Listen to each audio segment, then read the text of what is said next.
Bienvenue une fois de plus dans notre programme d'information Magnificat.tv consacré à l'actualité de l'Église. Nous sommes aujourd'hui le mercredi 11 septembre 2024. Voici les titres de notre éditorial. Le pape effectue le plus long voyage de son pontificat d'une durée de 12 jours qui le conduira dans plusieurs pays d'Asie et d'Océanie. La police indonésienne a déjoué un attentat contre le pape lors de sa visite en Indonésie. Il prévoyait de l'attaquer avec un drone et un arc et des flèches. Le nombre d'Hispaniques qui voteront pour Harris est beaucoup plus élevé que ceux qui voteront pour Trump lors des prochaines élections aux États-Unis. Le dictateur vénézuélien Nicolás Maduro a décidé que cette année, Noël commencerait le 1er octobre afin de mettre le scandale de la fraude derrière lui. La présidente des laïcs catholiques allemands était au Vatican pour présenter sa vision du synode allemand et s'est montrée très satisfaite du résultat. Le pape effectue actuellement le plus long voyage de son pontificat, au cours duquel il visitera pendant 12 jours plusieurs pays d'Asie et d'Océanie. La première étape de son voyage a été Jakarta, la capitale de l'Indonésie, un pays à très forte majorité musulmane. Le geste le plus significatif a donc été la visite de la mosquée où une déclaration commune a été signée avec le leader musulman.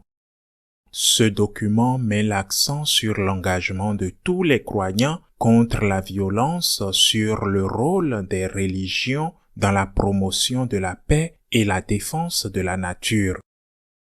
La déclaration constate avec amertume que la religion est souvent instrumentalisée, causant la souffrance de nombreuses personnes dans un monde de plus en plus marqué par la violence. Elle rappelle donc le rôle des religions qui doivent inclure la promotion et la protection de la dignité de toute vie humaine.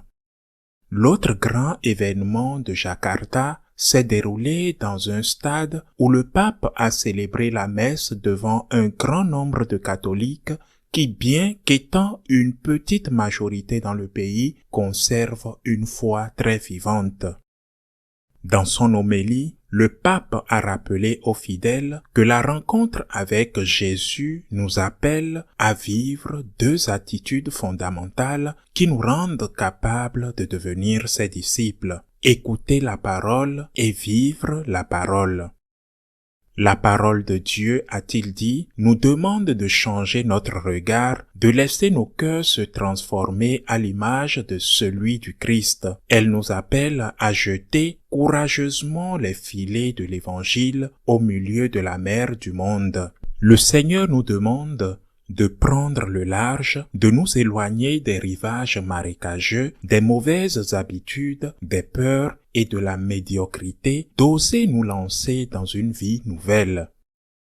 La deuxième étape de la visite du pape s'est déroulée sur l'île de Papouasie-Nouvelle-Guinée, où les catholiques représentent un peu plus d'un tiers de la population. Comme à l'accoutumée, il a tenu une réunion avec les autorités, la société civile et le corps diplomatique, au cours de laquelle il a demandé que cessent les agressions tribales et que la question de l'indépendance de l'île de Bougainville soit abordée par le dialogue.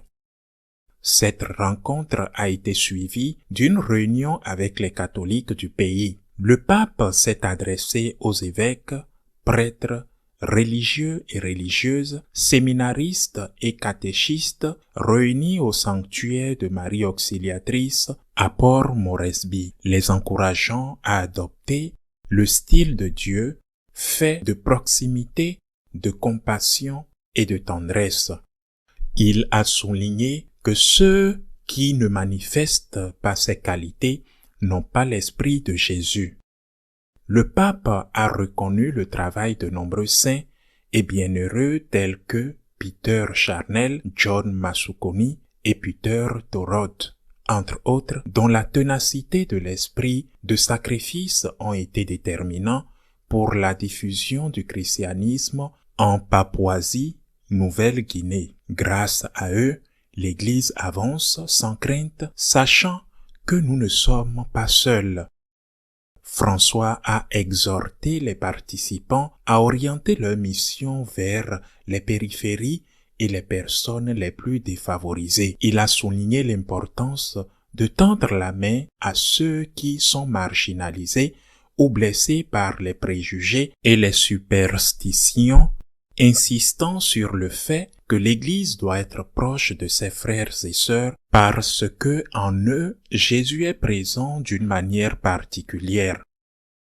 Lors de la messe célébrée dans le stade de Port Moresby, capitale de la Papouasie, le pape a demandé aux catholiques de s'ouvrir à Dieu, à leurs frères et sœurs et à l'Évangile en faisant la boussole de leur vie. Dans l'après-midi, le pape s'est rendu à Vanimo, à 1000 km de Port Moresby, pour visiter la communauté catholique dirigée par un prêtre argentin du Verbe incarné et les exhorter à être missionnaires. La police indonésienne a arrêté plusieurs personnes accusées d'avoir préparé un attentat contre le pape lors de sa visite en Indonésie. Juste au début de la visite apostolique du pape en Indonésie, la police a arrêté 7 personnes pour leur implication dans une tentative d'attentat contre le pape. Selon un communiqué des autorités, les arrestations ont eu lieu à Jakarta, dans 2 villes de son agglomération, Bogor et Bekasi, dans la province de Sumatra Ouest et sur l'île de Bangka Belitung. Le porte-parole du détachement antiterroriste a expliqué que les détenus avaient diffusé de la propagande et des menaces terroristes contre le protocole de sécurité du pape sur les médias sociaux. Il n'a pas encore été déterminé si les personnes impliquées se connaissaient ou faisaient partie de la même cellule, bien que plusieurs d'entre elles aient prêté allégeance à l'État islamique et possèdent des tracts de l'État islamique. L'un d'entre eux avait chez lui des plans pour un attentat contre le pape et du matériel potentiellement utilisable, comme un drone, un arc et des flèches. L'une des personnes arrêtées appartient au même groupe terroriste qui, en octobre 2019, a blessé le ministre de l'Intérieur, Wiranto, en le poignardant 2 fois dans l'estomac. La raison de l'attaque contre le pape était apparemment sa visite à la mosquée Istiklal de Jakarta, et l'appel du gouvernement aux chaînes de télévision ne peut pas diffuser l'appel à la prière pendant la visite du pape, que les chaînes ont remplacé par un texte en direct sur un programme télévisé. Les catholiques hispaniques des États-Unis sont susceptibles de voter massivement pour Harris plutôt que pour Trump lors des prochaines élections de novembre.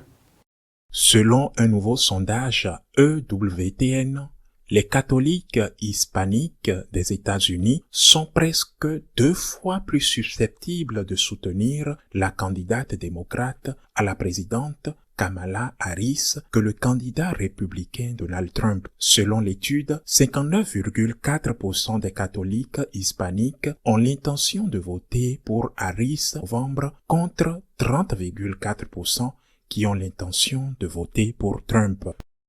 Le sondage de WTN News suggère que le soutien des catholiques hispaniques à Mademoiselle Harris est légèrement supérieur au soutien que le président Joe Biden a reçu en 2020, soit 54,9% des personnes interrogées ayant déclaré avoir voté pour M.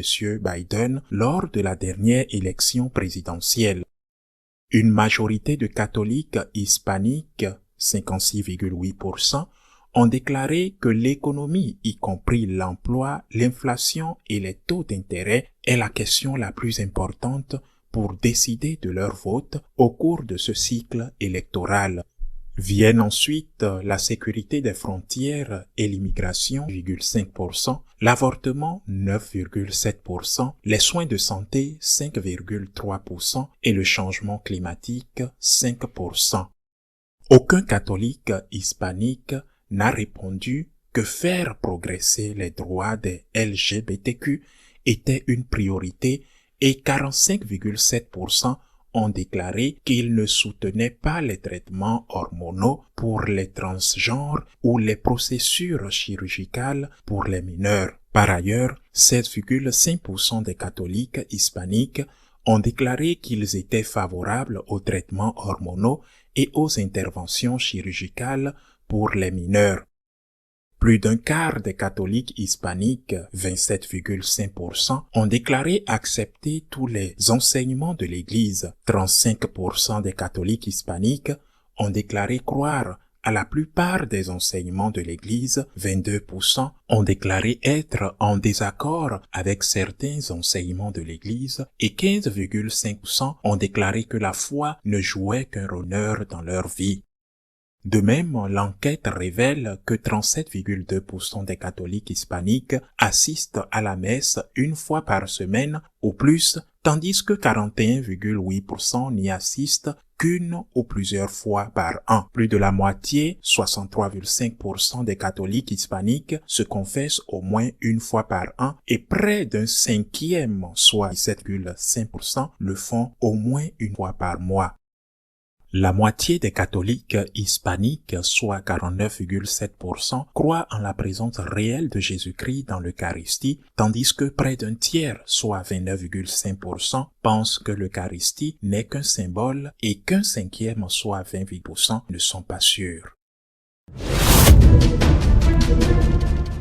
Nicolás Maduro, le dictateur communiste vénézuélien, a décidé que Noël commencerait à être célébré en octobre, dans une tentative de dissimuler la fraude électorale. Le dictateur vénézuélien Nicolás Maduro a une fois de plus démontré sa folie des grandeurs et son manque total de respect pour la foi chrétienne en décrétant l'avancement de Noël au 1er octobre. Il a fait cette annonce lors d'un programme télévisé au service de son régime tyrannique. Nous sommes en septembre et ça sent Noël. Et c'est pourquoi cette année, en hommage à vous, en remerciement à vous, je vais décréter que Noël sera avancé au 1er octobre, a déclaré le président sous les applaudissements de ses fidèles sujets. Le dictateur à la tête d'un gouvernement incapable de garantir l'approvisionnement en électricité, comme cela s'est produit vendredi dernier lorsque 80% des citoyens se sont retrouvés sans courant, a fait ce qu'il a l'habitude de faire en pareille occasion. Il a blâmé le sabotage organisé depuis l'extérieur du pays. L'attaque criminelle contre l'électricité a provoqué l'arrêt de l'économie. Ils n'ont pas pu.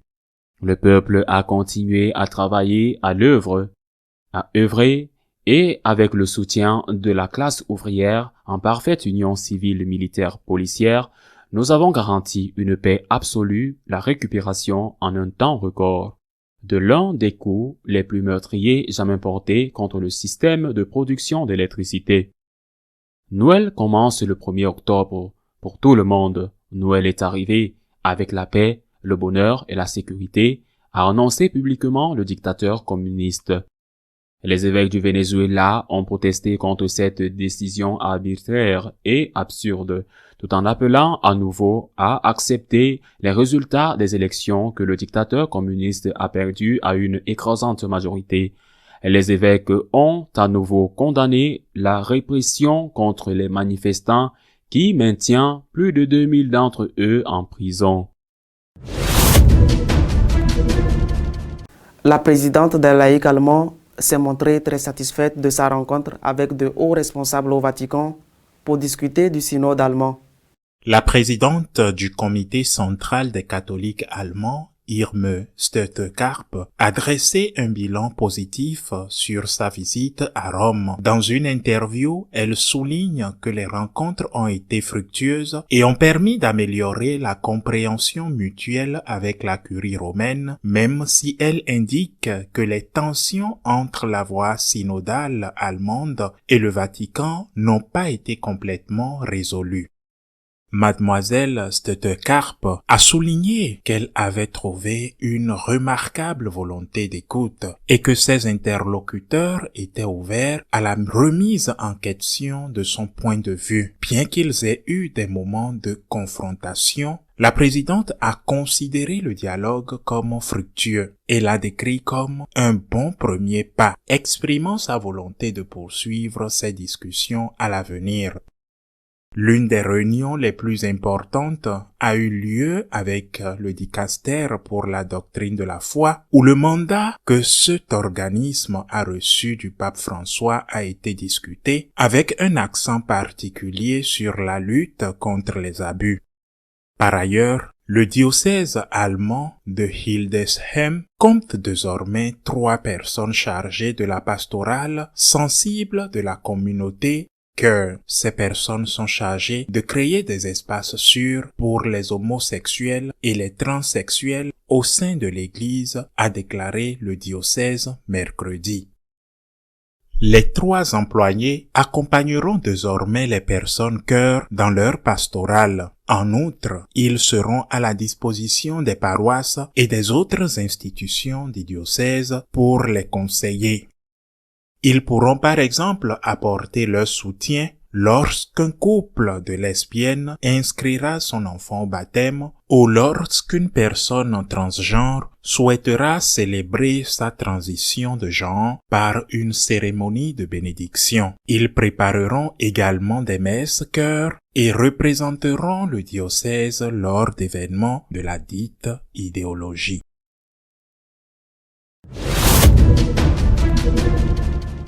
Notre éditorial de cette semaine est consacré à la visite du pape en Asie et en Océanie et à la décision du président vénézuélien Maduro de changer la date de Noël. Le pape est actuellement en voyage apostolique en Asie et en Océanie.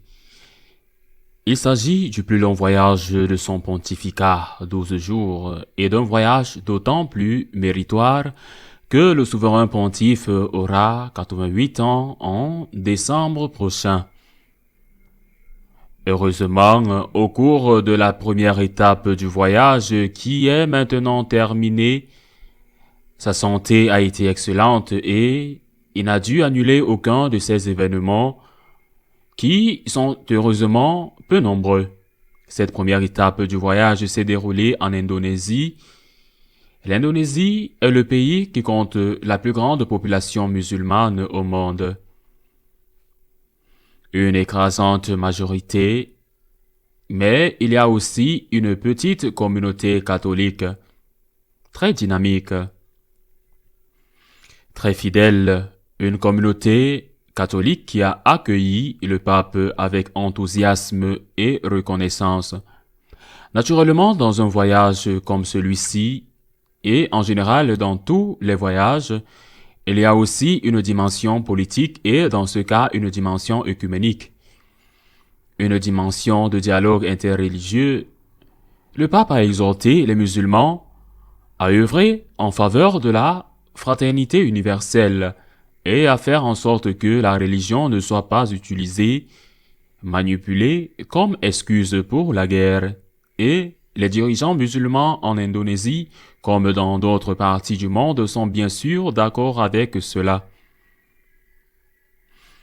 Il est dommage que ces dirigeants musulmans qui signent de beaux accords avec le pape n'aient ensuite aucune influence sur les radicaux de leur propre religion qui continuent à tuer des chrétiens. Par exemple, quelques jours avant que le pape n'arrive en Indonésie et ne signe cette déclaration selon laquelle les religions ne devraient pas être une excuse pour la guerre. Il y a eu une fois de plus un massacre de chrétiens en Afrique. Un autre des sujets à aborder, comme l'exige le texte, est la défense de la nature, le dialogue interreligieux et la défense de la nature, c'est bien. C'est même très bien. Je le répète, ce qui est dommage, c'est que ce sont des mots grandiloquents que très peu appliquent dans la pratique comme les catholiques. Les chrétiens en général, en Afrique, le savent malheureusement très bien. La partie la plus importante de cette première étape du voyage du pape a été la rencontre avec la communauté catholique. Ils se sont rassemblés dans un grand stade pour accueillir le Saint-Père, pour manifester leur enthousiasme, et ils étaient vraiment nombreux, et nous savons que dans ces cas-là, il est difficile de s'entendre sur les chiffres, mais ils étaient très nombreux. Ils ont manifesté au pape leur affection et leur gratitude, conscients de l'effort que faisait le Saint-Père pour se rendre sur place. Je le répète également en raison de son âge.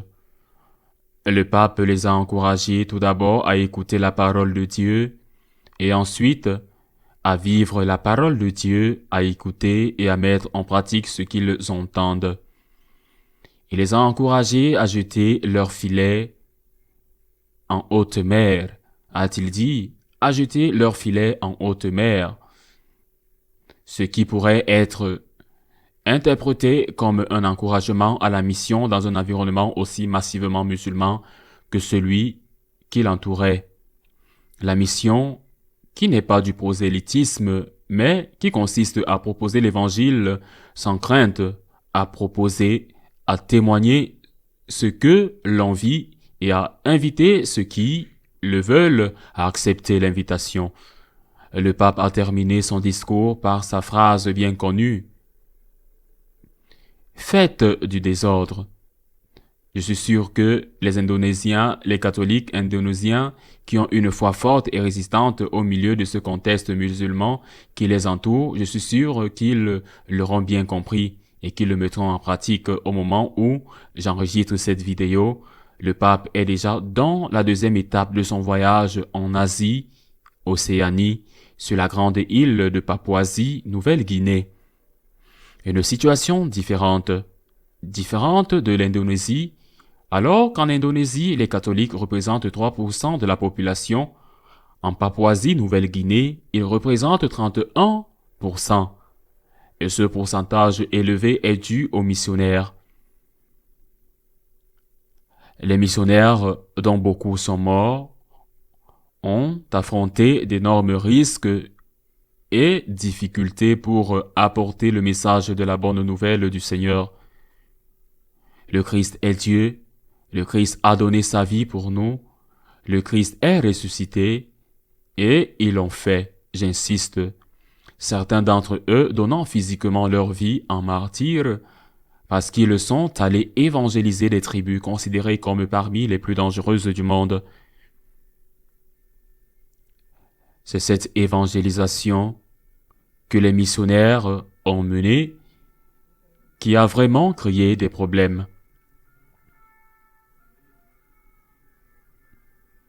Le pape poursuit son voyage, un long voyage. Nous verrons comment il évolue dans les prochains jours.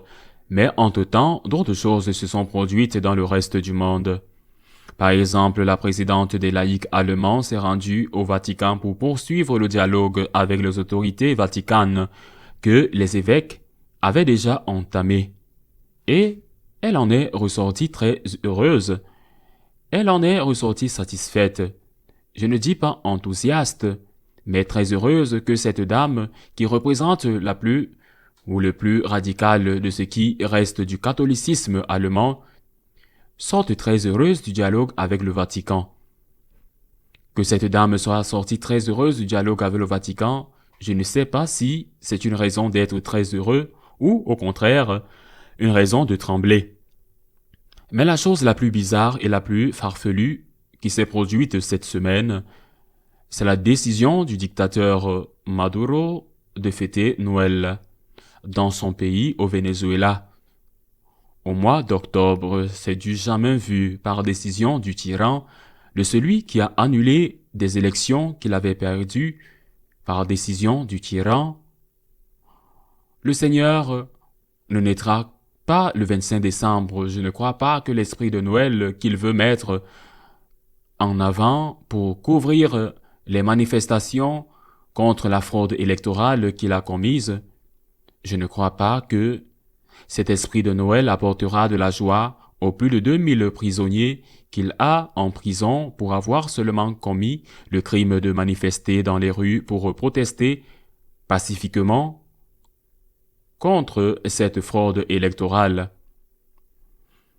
Les évêques du Venezuela qui n'ont pas la vie facile et qui ont un œil sur ce que l'ami de Maduro, l'autre tyran, Ortega au Nicaragua, fait contre l'Église face à cette stupidité, cette absurdité selon laquelle Noël sera désormais célébré en octobre au lieu de décembre, ont manifesté et ont dit que cela ne pouvait pas être accepté.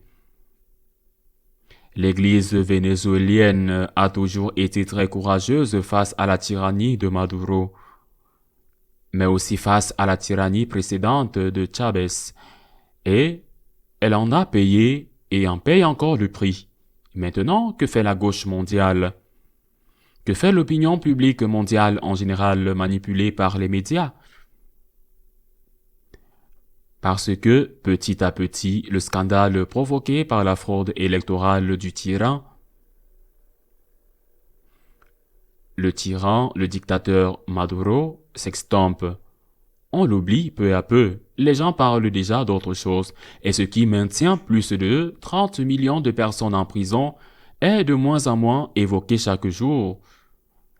Et la gauche, en particulier le groupe dit de Puebla, qui rassemble toutes les gauches du continent, n'est ni là, ni attendu pour condamner ce qui s'est passé au Venezuela ou ce qui se passe au Nicaragua. Pourquoi n'est-elle pas là? Pourquoi n'est-elle pas attendue? Peut-être parce que cette célèbre phrase de mafia s'applique. Il est l'un des nôtres. Une fois de plus, la supériorité morale de la gauche, dont elle se vante continuellement, les paroles grandiloquentes en faveur de la démocratie, de la liberté, de la justice, se révèlent pour ce qu'elles sont réellement. Des prisons remplies d'innocents et d'absurdités, de dire au Saint-Esprit et à la Vierge Marie que le Seigneur ne peut pas naître quand il naît, mais qu'il doit naître quand le dictateur le décide. Des prisons pleines de larmes. Avancer Noël de décembre à octobre, et c'est à rire si ce n'est à pleurer. À la semaine prochaine, si Dieu le veut. Si vous souhaitez être au courant de ce qui se passe dans l'Église, vous pouvez le faire à travers notre page d'information Magnificat.tv. Nous continuerons à vous tenir informés de ce qui se passe dans l'Église. À la semaine prochaine, si Dieu le veut.